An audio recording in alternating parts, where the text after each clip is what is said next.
Bonjour à toutes et à tous, bienvenue sur Misscom. Pour ceux qui me découvriraient dans cette vidéo, je suis Claire Négrier, révélatrice de personnalités d'entreprise. J'accompagne depuis plus de 12 ans les entrepreneurs ambitieux pour qu'ils rayonnent de façon éthique et authentique auprès des clients qu'ils veulent vraiment. C'est-à-dire de la stratégie à la création des outils en passant par la formation. Cette semaine sur Misscom, on aborde la notion des vacances et de préparer ces vacances, ou en tout cas la communication pour partir en vacances sereinement ou affronter cette période, parce que même si nous on n'est pas en vacances, ça peut être les clients, dans les meilleures conditions. On a vu la notion stratégique lundi, on a parlé mardi également de type de publication, de qu'est-ce qu'on va pouvoir envoyer comme message et à qui. Et aujourd'hui, on rentre encore un petit peu plus dans ce détail avec quel outil utiliser pour programmer ces publications pour les vacances. Pour tous ceux qui me rejoindraient sur le direct, je vous invite à me faire un coucou en commentaire pour que je puisse savoir qui est avec moi, mais également vous prendre votre situation. Donc, si je ne vous connais pas encore, merci de préciser votre domaine d'activité pour que je puisse prendre votre situation en exemple. Et si vous êtes sur YouTube, je vous invite également à commenter pour que je puisse faire mes prochaines vidéos avec votre situation en exemple. Quel outil utiliser pour programmer ces publications pour les vacances ? J'ai quand même d'abord besoin de revenir sur cette notion de publication. La publication, aujourd'hui, est dans le franc-parler et dans le langage courant de tout le monde, on entend publication sur les réseaux sociaux. Or, ce n'est pas le cas. Une publication, c'est un message qui sort. Un message qui sort peut prendre plein de supports différents. Donc, aujourd'hui, on va parler, oui, certes, des réseaux sociaux, mais aussi, et encore, d'autres supports. C'est important, puisque vous le saurez. Donc, on va commencer par le plus évident, bien sûr, les réseaux sociaux. Je ne peux pas vous dire, ni vous conseiller un outil en particulier, étant donné que moi-même, tous les outils tiers, je les ai abandonnés. Je vais simplement vous donner et vous guider sur comment les choisir.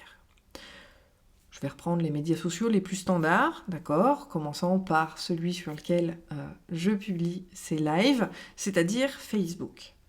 Facebook, sauf pour le profil, aura la possibilité de programmer toutes vos publications directement sur l'outil.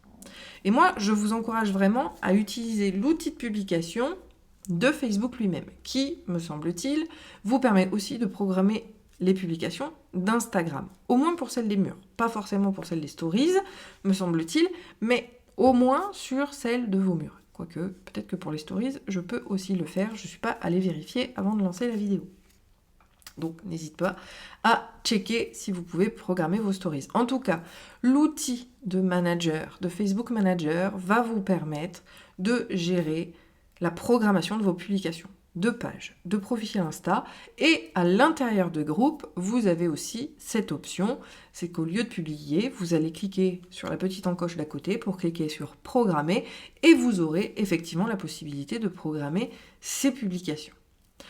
Ensuite, pour la plupart des autres réseaux sociaux, il y a d'autres outils. Alors moi, je peux quand même vous nommer ceux que moi j'utilise, qui sont Buffer pour la plupart d'entre eux, donc LinkedIn, Twitter, Facebook, comme je vous l'ai dit, je ne le fais plus puisque j'utilise directement ceux de Facebook.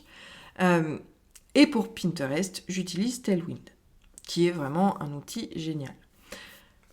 Ceci étant dit, vous avez d'innombrables, je pense à, je sais plus comment il s'appelle d'ailleurs, Crello, Hootsuite, il y a pléthore d'outils, Later, enfin voilà, il y a vraiment énormément d'outils aujourd'hui qui vous permettent de programmer. Moi, je vous invite vraiment à vérifier que l'outil que vous estimez être d'une bonne utilité pour vous soit bien un outil officiel, d'accord, de la plateforme sur laquelle vous voulez partager. Exemple, pour Twitter, c'était TweetDeck.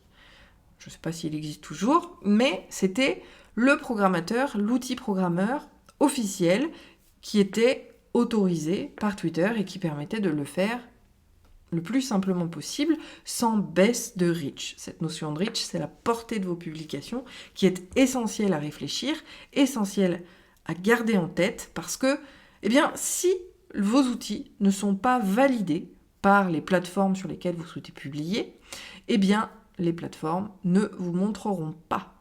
C'est vraiment un élément essentiel et très important à prendre en considération. Il faut prendre des outils qui sont validés par les plateformes pour vous assurer du meilleur reach possible, de la meilleure visibilité de vos publications. Le risque étant que vous ne soyez absolument pas vu. Donc à quoi sert de payer des outils parfois payants, de perdre votre temps et donc votre argent à créer des contenus qui ne seront jamais vus? C'est très simple et le calcul est assez rapide à faire, mais c'est vraiment cette question-là. Donc, vérifiez toujours que vos outils vont être validés par la plateforme sur laquelle vous souhaitez programmer. Maintenant que c'est dit, donc comme je vous le disais, Buffer est parfaitement valide. Tailwind, ça devient celui qui est l'officiel. Alors Buffer, l'avantage, c'est qu'il fait à peu près toutes les plateformes. Tailwind, c'est celui pour Pinterest qui est vraiment le must du must. Vous avez également d'autres outils, comme je vous disais, il y a Later, je crois, il y en a d'autres pour Instagram, etc. Mais encore une fois, mettez toujours le focus sur la plateforme elle-même si elle a des outils de publication, parce que c'est là que vous aurez le meilleur résultat en termes de visibilité de vos publications. Et donc, une fois que vous les avez, vous allez écrire, vous allez créer vos visuels et vous allez tout programmer sur la durée de votre absence, ou plus, si vous vous sentez inspiré, bien évidemment, puisque ces outils ne sont pas à utiliser uniquement pour les vacances, mais n'importe quand. Donc, si vous y trouvez du gain de temps, d'énergie, n'hésitez pas à le faire sur le plus longtemps que vous pourrez. Donc ça, c'était pour l'aspect réseaux sociaux. Maintenant, vous allez pouvoir également le faire sur l'email. D'accord ? Alors l'email se compose de 2 types d'email. Il y a l'email marketing, c'est l'outil que vous utilisez pour gérer votre mail marketing, vos newsletters, les envois de masse, d'accord ? Donc là, on retrouve généralement les Sendinblue, donc celui qui est français. Vous avez Mailchimp, après il y a ceux qui sont associés au site, comme Mailpoet, MailerLite, qui vont être effectivement des outils qui vont vous permettre, là encore, de programmer les emails que vous souhaitez envoyer. Alors encore une fois, parce qu'on aborde la période des vacances, le pré-vacances et le pendant-vacances, on va programmer peut-être moins que ce qu'on faisait avant, mais là on va l'expliquer justement dans le pré-vacances, on va dire, la période estivale arrive, je vais moi-même être absente, donc pour cette période, afin que vous ne soyez pas sursollicité, je vais baisser le rythme de mes publications et vous ne recevrez que 2 mails par mois, contrairement à 4 précédemment. Je sais pas, ça fait partie, ça aurait pu faire partie d'ailleurs des sujets que j'aurais pu aborder mardi, mais je vous le donne aujourd'hui, parce que j'y pense, tout simplement. Vous allez pouvoir redonner le cadre à vos abonnés pour savoir quand est-ce que vous allez communiquer avec elles. Si vous voulez rien changer ou que vous ne publiez qu'un mail par mois, eh bien vous pouvez simplement leur dire, étant donné que je n'envoie qu'un mail par mois, sachez simplement qu'il sera programmé, que si vous y répondez, je ne vous répondrai moi-même que à mon retour. Donc merci de votre compréhension. Ça peut faire partie des mails à faire partir en pré-vacances pour vous assurer de la meilleure visibilité et interaction possible vis-à-vis des gens. C'est dommage que ce soit pas comme sur Vinted où il y a un mode vacances sur lequel on pourrait cliquer. Bref, j'arrête un petit peu mes digressions. Donc voilà, pour l'email, vous allez là encore tout programmer pour l'été et ce qu'il y a avant l'été, annoncer ce qui va se passer par le biais de votre outil d'emailing. D'email marketing, je précise. Parce que justement, la deuxième rangée, c'est le mail usuel. Celui par lequel, donc c'est un webmail, c'est un Gmail, c'est un Outlook, l'adresse mail par laquelle vous interagissez habituellement. Donc là, l'idée, ça va être de mettre en place un autorépondeur.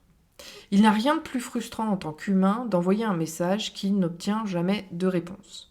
Donc on ne sait pas si le message est arrivé, on ne sait pas si la personne est toujours là ou décédée, parce que oui, ça peut arriver, ou si elle a arrêté son activité, on ne sait pas.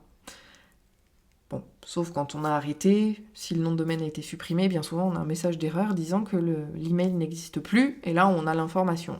Mais justement, on arrive à cette automatisation. Mettez en place un autorépondeur. Tous les outils d'email, que ce soit Outlook, que ce soit Gmail, que ce soit voilà, je ne sais pas, vous en avez plein, vont avoir la possibilité, vont vous apporter le fait que vous aurez effectivement un message qui sera automatique à toute personne qui vous écrirait pendant la période de vacances. Donc là, on le met en route. Et ça se programme d'ailleurs aussi. Vous allez programmer votre autorépondeur pour démarrer le 1er juillet et s'arrêter le 16 juillet à 7h du matin. Ce qui est en fait votre durée de vacances. Et donc à 7h du matin, ça s'arrête. Donc toute personne qui vous écrit à partir de 8h, parce que c'est rarement avant qu'on reçoit des mails, n'aura plus l'autorépondeur à laquelle vous pourrez répondre à ce moment-là. Ça va vous permettre aussi d'avoir ce fameux message automatique qui va informer les gens que vous êtes actuellement en congé, que vous revenez à telle date. Je crois que j'ai déjà fait un sujet sur Miscom sur qu'est-ce qu'on dit pour l'autorépondeur. Je vous mettrai le lien dans la description. Mais en gros, on va les informer de notre absence et de sa durée, des dates exactes auxquelles on est absent du bureau. On va également donner la date, et il faut le redire parce que aujourd'hui on fait trop de raccourcis, on lit trop rapidement, donc redire je reviens à telle date, je prendrai connaissance de votre message à telle date, et vous répondrez dans les plus brefs délais pour indiquer à la personne que effectivement elle ne va pas pouvoir attendre une réponse le 16 juillet si vous rentrez le 16 juillet, parce que vous aurez peut-être 200 mails à gérer. Et si vous les prenez dans l'ordre, elle arrivera peut-être, non pas le 16, mais peut-être le 18 ou le 19. Donc là, encore une fois, c'est pour pouvoir donner une idée de temporalité de quand la personne va pouvoir obtenir une réponse à son mail. Le troisième intérêt de l'autorépondeur, c'est aussi et surtout d'obtenir confirmation que l'email est bien arrivé. Je vous rappelle, on peut être en congé, même si on l'a noté sur notre site web, une personne qui envoie le mail directement parce qu'elle est en contact, parce que c'est un ancien client qui veut revenir, parce que c'est un client actuel qui n'a pas vu l'information passer comme quoi vous étiez en congé, elle peut se dire que comme elle n'a pas de réponse, elle ne sait pas trop si son mail est arrivé. Donc le grand intérêt de l'autorépondeur aussi à ces moments-là, c'est de confirmer la réception du message à votre envoyeur. Ce qui va permettre donc de le rassurer que son message est bien arrivé et qu'il sera pris en compte, donc, comme on l'a vu juste avant, à une date ultérieure. C'est un élément ultra important vis-à-vis de votre professionnalisme que de faire ça, parce que ça indique vraiment aux gens ce qui se passe et quand ils vont, encore une fois, pouvoir avoir de vos nouvelles. Parce qu'encore une fois, s'il n'y a pas d'autorépondeur, si j'envoie un mail, je pense notamment aux prospects, parce que les clients, souvent, ils sont informés de nos départs en vacances. Par contre, la personne qui vous a découvert par le biais de votre réseau social ou par le biais de Google, bien généralement, il ne sait pas que vous êtes en congé, donc il envoie un mail et après, il ne sait pas trop ce qui se passe, donc ça va pouvoir le rassurer et forcément, ça prouve votre professionnalisme et du coup, vous gagnez déjà des points auprès de la personne. C'est quand même pas sans conséquence. Utilisez des outils pour programmer. Donc on a vu les publications, on a vu l'email, mais vous avez aussi, afin de rester présent pour ceux qui partent pas ou partent pas au même moment que vous, mais qui vous suivent beaucoup, c'est le problème de l'instantanéité vis-à-vis du digital, ça va être aussi de pouvoir programmer vos publications, donc là, plutôt rédactionnelles ou audiovisuelles. Qu'est-ce que je veux dire ? Ce sont ces contenus de fond, comme celui que je suis en train de faire en ce moment. Ça va être des vidéos par rapport à votre chaîne YouTube, ça peut être des articles sur vos blogs. L'idée, peut-être, est de ralentir la cadence, mais ne restez pas invisible. Si vous avez l'habitude de publier un article par semaine, si vous avez la matière et le temps, vous les rédigez, simplement vous les faites se publier uniquement aux dates spécifiques. Et après, avec avec le mail marketing, ça sera automatique en fonction de la date de publication.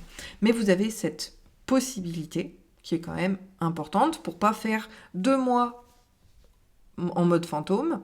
Si vous êtes comme moi et que vous vous arrêtez, vous allez pouvoir publier malgré tout de nouvelles vidéos, de nouveaux articles de blog sans être derrière la machine. C'est juste que vous aurez à le faire avant de partir en vacances, pour les programmer et dire je veux que tu le publies le 2 juillet, je veux que tu publies celui-ci le 5 juillet, je veux que tu publies celui-ci le 10 juillet.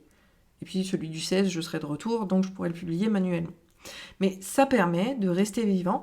Et encore une fois, comme vous le savez en ce moment, mon mot de l'année, c'est vraiment la synergie. Quand vous êtes absent, du coup, vous disparaissez de la mémoire et du conscient de vos potentiels clients et de votre communauté, plus largement. Mais vous disparaissez aussi aux yeux de Google. C'est-à-dire que si vous avez l'habitude, encore une fois, si vous publiez qu'une seule fois par mois et que vous le publiez juste à votre retour et que votre absence ne coïncide pas avec la date de publication de votre article, vous n'avez pas ce problème-là. Par contre, si vous publiez de manière hebdomadaire, voire quotidienne pour certains, et que vous ne programmez pas, alors vous aurez des mauvais points par les robots de Google qui ont l'habitude de venir par rapport à votre régularité habituelle et qui vont dire « il n'y a rien, il n'y a rien, il n'y a rien ». Mettons que ce soit hebdomadaire. Les robots ont l'habitude de visiter votre site toutes les semaines. La première semaine, ils vont venir, ils vont dire « bon, il n'y a rien ». Deuxième semaine, ah non, il n'y a toujours rien. Et donc en général, soit dès la deuxième visite ou la troisième, donc troisième semaine, là ils vont dire « ah non, il n'y a plus rien ». Et donc en fait, ça va être l'effet inverse. C'est qu'ils vont partir et ils vont pas revenir la semaine d'après. Parce qu'ils se disent non, il n'y a plus rien. Donc au final, vous avez un impact négatif vis-à-vis de votre référencement et donc de votre visibilité sur Internet en ne publiant pas. Donc il vaut mieux parfois, si vous êtes hebdomadaire, peut-être le passer en bimensuel, toutes les 2 semaines, mais essayez de programmer effectivement des contenus qui vont quand même être publiés automatiquement sur votre site Internet pour garder cette dynamique-là. Et puis après, on remet des petits coups à la rentrée où on va publier peut-être plus intensément pour montrer qu'on est de retour et qu'il y a à nouveau une activité. Ça, c'est un autre sujet. Mais l'idée, c'est aussi d'aller programmer vos publications. Donc, sur les sites web, tous les CMS, tous les outils, même les Wix et compagnie, vous permettent de programmer la publication de votre contenu. Donc, utilisez cette fonction. Si vous êtes sur, LinkedIn avec LinkedIn Pulse, c'est aussi programmable. Donc, n'hésitez surtout pas à utiliser la fonctionnalité qui vous permet de rester présent. Malgré tout, si vous avez cette inquiétude également que parce que vous publiez même de manière moins intense, que les gens croient que vous êtes là alors que vous n'êtes pas dispo, on revient sur l'autorépondeur qui sera envoyé, donc la personne sera informée que vous êtes en congé.